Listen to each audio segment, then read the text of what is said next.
मेरे ही कर्मों की वजह से आज मैं इतना अभागा महसूस कर रहा हूँ। मेरे ऊपर आज अपमान भी हंसता होगा, क्योंकि मैंने खुद अपने हाथों से सब कुछ उजाड़ दिया। 1 साल पहले मैं इतना किस्मत वाला था, क्या ही कहूँ। आराम की जीवन, अच्छी सेहत, पत्नी और 2 प्यारे बच्चे, ऊंचा घराना, उस पर पढ़ा लिखा होने के बाद भी मैंने खुद ही ऐसी हालत कर ली है। एक इंसान को जो कुछ भी एक अच्छी जिंदगी जीने के लिए चाहिए, वो सब मेरे पास था। मैं अब किसी योग्य नहीं, क्योंकि मैंने किसी चीज की कदर ही नहीं की। मेरे जीवन में ऐसी महिला थी जिसने मुझमें लाख बुराई होने के बाद भी कुछ बुरा नहीं कहा, कभी गुस्सा नहीं किया। मैं ऐसा हूं कि दीवानगी के नशे में चूर होकर उसे इज्जत नहीं की। उसे तड़पाया, रुलाया और मन ही मन खूब जलाया भी। उफ! उसे कितना धोखा दिया और अंधेरे में रखा। देर रात घर आते हुए न जाने कितने बहाने बनाए। रोज नई कहानी बना लेता था। क्या वो मेरे झूठे प्यार के दिखावे को नहीं समझी होगी? मेरा झूठ फरेब क्या छिपा रह सकता था? भले ही वो अच्छी और भोली थी, लेकिन बेवकूफ नहीं। मैं जितना झूठा था, वो उतनी सच्ची। मैं जितना गलत व्यवहार करता, वो उतना अच्छा करती। उसे दुनिया के सामने हमारे रिश्ते का मजाक उड़ाना पसंद नहीं था, इसलिए वो मेरे व्यवहार का जिक्र लोगों के सामने कभी नहीं करती थी। शायद उसे हमेशा लगता था कि मैं एक दिन सुधर जाऊंगा और मेरे सिर से ये नशा उतर जाएगा। काश वो इतनी अच्छी ना होती। वो अपने हक के लिए मुझसे लड़ती। इसी बीच एक दिन मैं आनंद वाटिका मछलियों का करतब देखने गया। वहां मेरी नजर अचानक एक लड़की पर गई जो फूल तोड़ रही थी। उसके कपड़े मेले थे और वो छोटी उम्र की लड़की थी, जिस वजह वो ताजगी भरी लग रही थी। इसके अलावा उस लड़की में ऐसी कोई खास बात नहीं थी।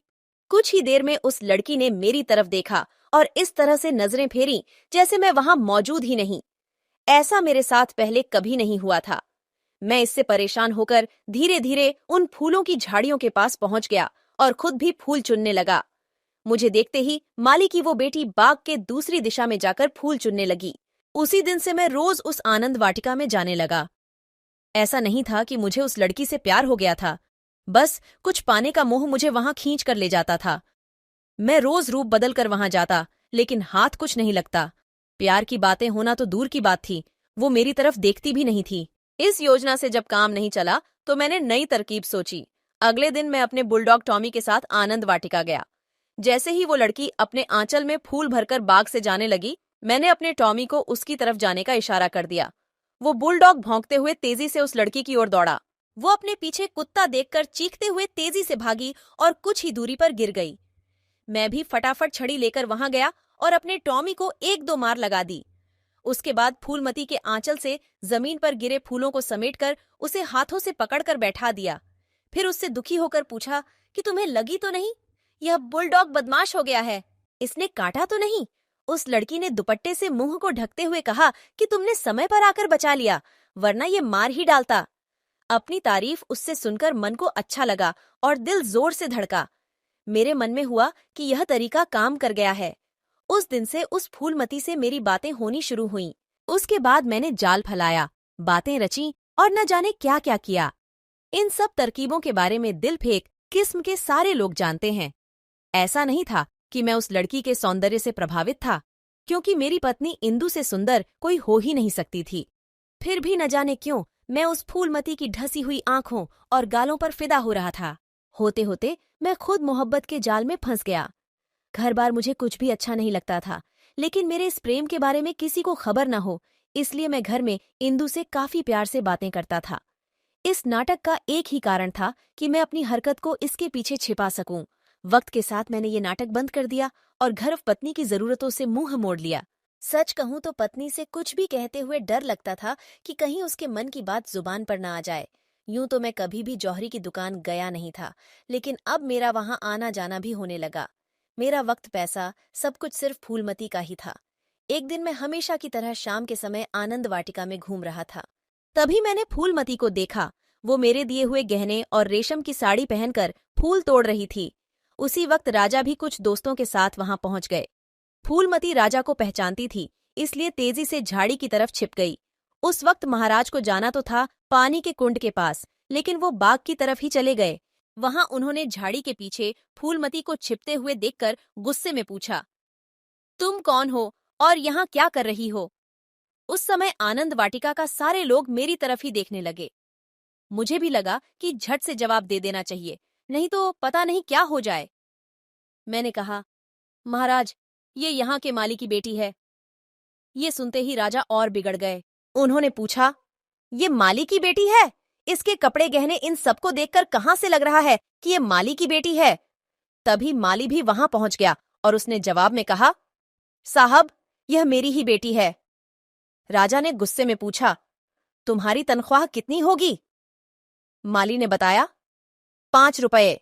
फिर राजा ने पूछा, क्या यह शादीशुदा है? माली जवाब में बोला, नहीं। ये सुनते ही महाराज ने नाराज होते हुए कहा, इसका मतलब तू चोरी करके इसे ये गहने और रेशम की साड़ी देता है। अभी मैं तेरी शिकायत पुलिस में करता हूँ। कमाता है 5 रुपये और बेटी को गहनों से लदा रखा है।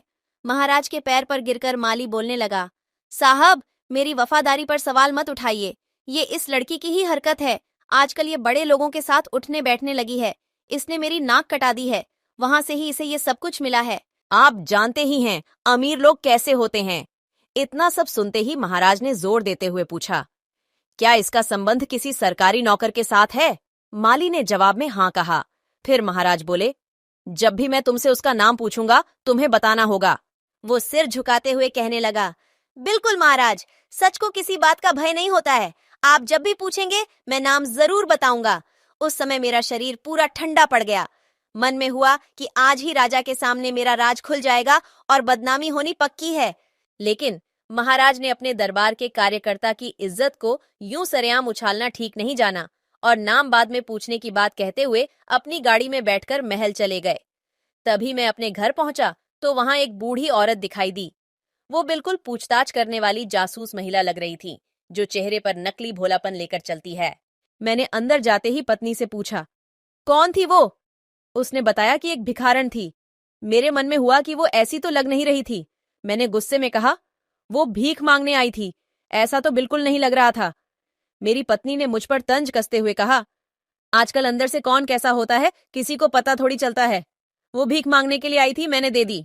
वो कैसी है कैसी नहीं, इसकी जांच नहीं की मैंने। तब मैं नाराज होकर पत्नी का हाथ पकड़ते हुए बोला, देखो, जो भी है सच सच मुझे बता दो। मैं तुम पर बहुत भरोसा करता हूं और मुझे अपनी इज्जत किसी भी चीज से ज्यादा प्यारी है। तुम्हारे बात करने के तरीके से ही मैं समझ रहा हूं कि जरूर कुछ गड़बड़ है। तभी वो रोते हुए बोली, तुम मुझ पर शक मत करो। मैं उस महिला की बात में आ गई थी और घर का पूरा हाल बता दिया। मेरा गुस्सा कम हुआ और मैंने इंदुमती से पूछा, आखिर क्या हाल बता दिया तुमने उसे? उधर से जवाब आया, सब कुछ तुम्हारे घर से यूं मुंह मोड़ना, लापरवाही, बेवफाई, किसी चीज की फिक्र न करना, मैंने सब उसे बता दिया। तुम्हें अंदाजा भी है कि घर चलाने के लिए मेरे सारे गहने बिक गए हैं।